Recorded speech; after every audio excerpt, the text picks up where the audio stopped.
Quando lemos o Guitar, notamos que ele foi arquitetado de um modo bem interessante. Tudo o que realmente precisa ser dito é abordado nos dois primeiros capítulos. Depois disso, é repetido várias e várias vezes, porém com mais requinte e cada vez com mais detalhes. O livro inteiro é como uma espiral, e descobrimos que vemos os temas do guitar a partir de muitos pontos de observação privilegiados, à medida que a obra se desenrola e à medida que a nossa dedicação se aprofunda. Esse livro será desdobrado da mesma maneira, com as ideias surgindo outras vezes em novos contextos, e com métodos e práticas que contemplam e se sobrepõem umas às outras. Todo esse processo continuará a nos presentear com novas perspectivas e novas possibilidades à medida que progredirmos. E cada uma será um convite para irmos um pouco mais além, algo que nos induzirá a despertar um pouco mais.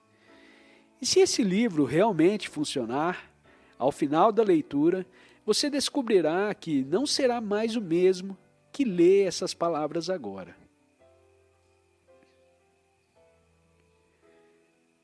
Antes de abrirmos o guitar, precisamos ter uma estrutura contextual, da maneira como ele se ajusta ao Mahabharata, do qual faz parte. O Mahabharata é um dos dois grandes épicos indianos. O outro é o Ramayana. O Mahabharata é um livro enorme. Uma edição típica tem aproximadamente 6.000 páginas. Disse que é o trabalho literário mais extenso do mundo. Tem 7 vezes o tamanho da Ilíada e da Odisseia juntas, e a única edição inglesa não resumida abarca 12 volumes. Acredita-se que tenha sido escrito em algum momento entre os anos 500 e 200 a.C., e cobre um período distante da história indiana.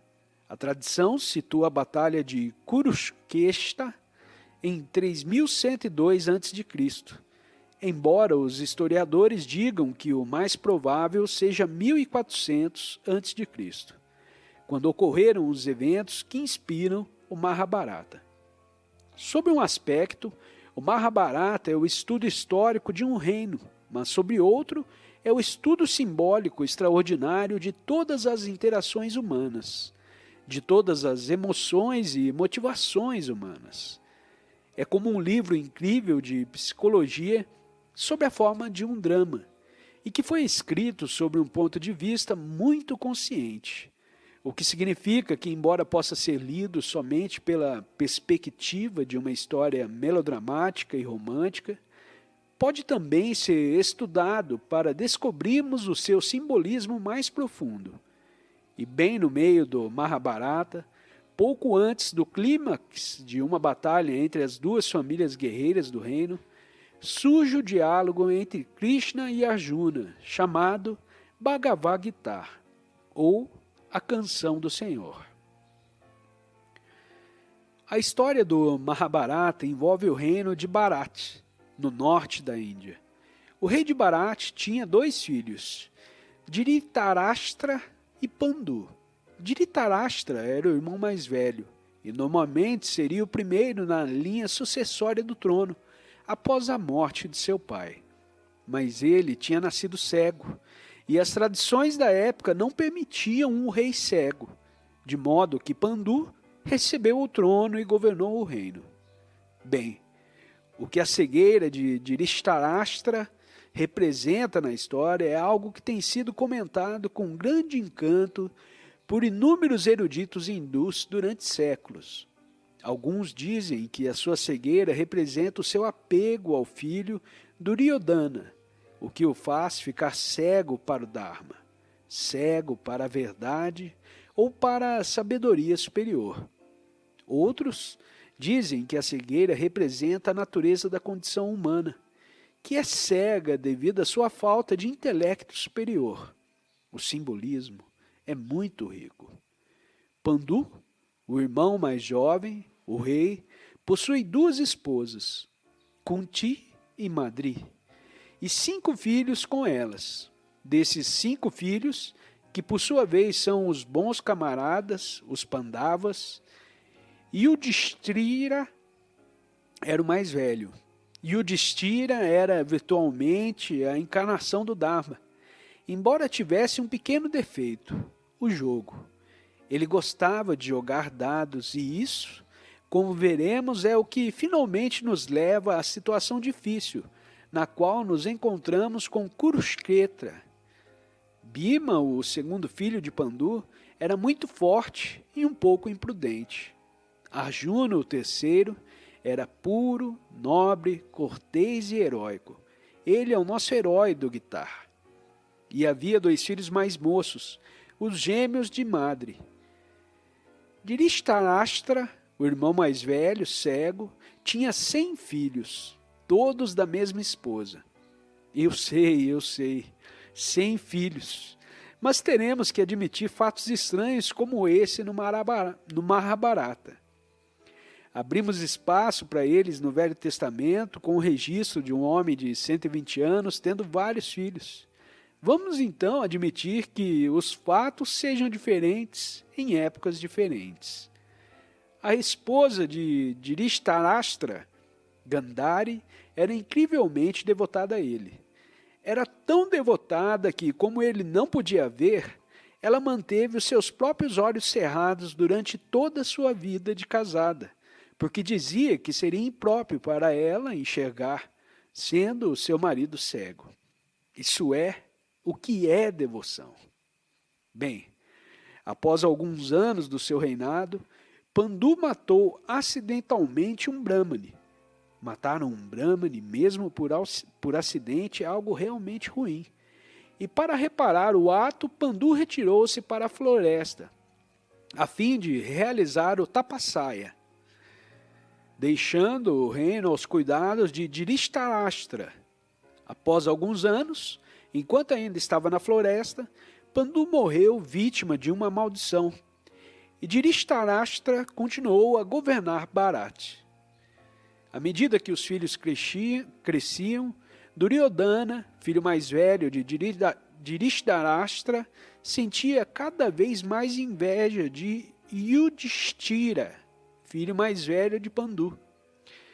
Podemos ver que as leis de sucessão ficaram um pouco confusas nessa situação, mas parecia que Yudhishthira, como filho mais velho de Pandu, seria aquele que herdaria o reino quando Dhritarashtra morresse, e que Duryodhana o queria para si. Ele praticou todos os truques sujos conhecidos para conseguir seu intento. O Mahabharata dedica centenas de páginas às descrições de todas as maneiras que Duryodhana empregou para se livrar dos Pandavas e ficar com o reino. Finalmente, ele deu uma grande festa e convidou todos os Pandavas. Construiu um palácio magnífico para recebê-los. Porém, este fora feito de um material muito inflamável. E durante a noite, após todos os Pandavas adormecerem, ele incendiou o palácio. Felizmente, os Pandavas tinham sido avisados por um servo leal e todos os 5 filhos e suas mães escaparam por uma passagem subterrânea, indo para a selva se esconder. Mas, para acrescentar um pouco mais de sabor a essa história, enquanto estavam escondidos vivendo em uma caverna na selva, os Pandavas ouviram dizer que haveria um Shivayamvara, uma cerimônia para selecionar um esposo para Draupadi, a bela filha de um rei muito poderoso que desejava encontrar um companheiro. Naturalmente, todos os príncipes participaram, porque todos desejavam se casar com uma moça tão bela e rica. Na competição, foram estabelecidas várias tarefas: atirar com um arco mágico, atingir o alvo através de seu reflexo em uma poça, proezas desse tipo. Todos os príncipes tentaram e todos falharam. Então surgiu um jovem sacerdote Brahmane que realizou facilmente todas as tarefas, uma após a outra. Era Arjuna, naturalmente disfarçado. Então Arjuna ganhou a mão de Draupadi e ele e seus irmãos voltaram com ela para sua caverna na selva.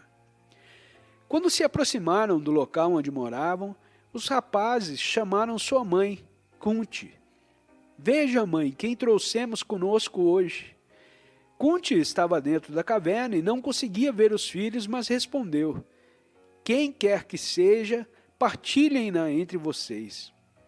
E uma coisa boa para uma mãe falar com seus 5 filhos sempre.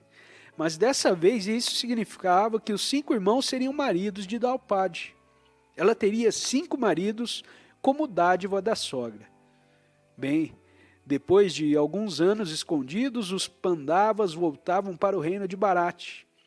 E Dhritarashtra, que na verdade não era mau, foi seu filho quem perdeu o controle.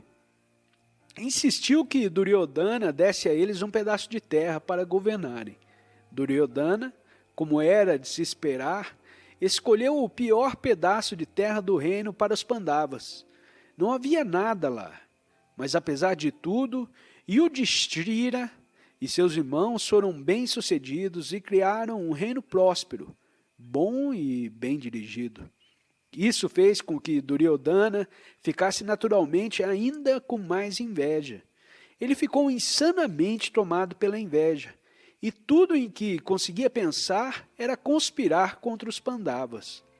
Duryodhana lembrou-se de que Yudhishthira, o irmão Pandava mais velho, gostava de jogar dados. Por isso o desafiou para uma partida e levou um jogador trapaceiro para ser o seu oponente. Os dois jogaram e durante o jogo Yudhishthira perdeu tudo. Perdeu o reino e tornou seus irmãos cativos e traiu Draupadi. Tudo o que tinha perdeu. Duryodhana ficou extasiado. Sentiu-se tão senhor da situação com o que tinha feito que levou consigo Draupadi, planejando rasgar suas vestes para deixá-la despida diante da corte e envergonhá-la. Mas quando se aproximou dela para tirar o sari, descobriu que quantos sares ele tirasse, tantos outros surgiam por baixo. O chão ficou coberto de sares, mas Draupadi continuava vestida porque era protegida pela pureza do Dharma, e naturalmente por Krishna, a quem os Pandavas tinham encontrado enquanto estavam escondidos, e que estava a seu lado ajudando-a secretamente.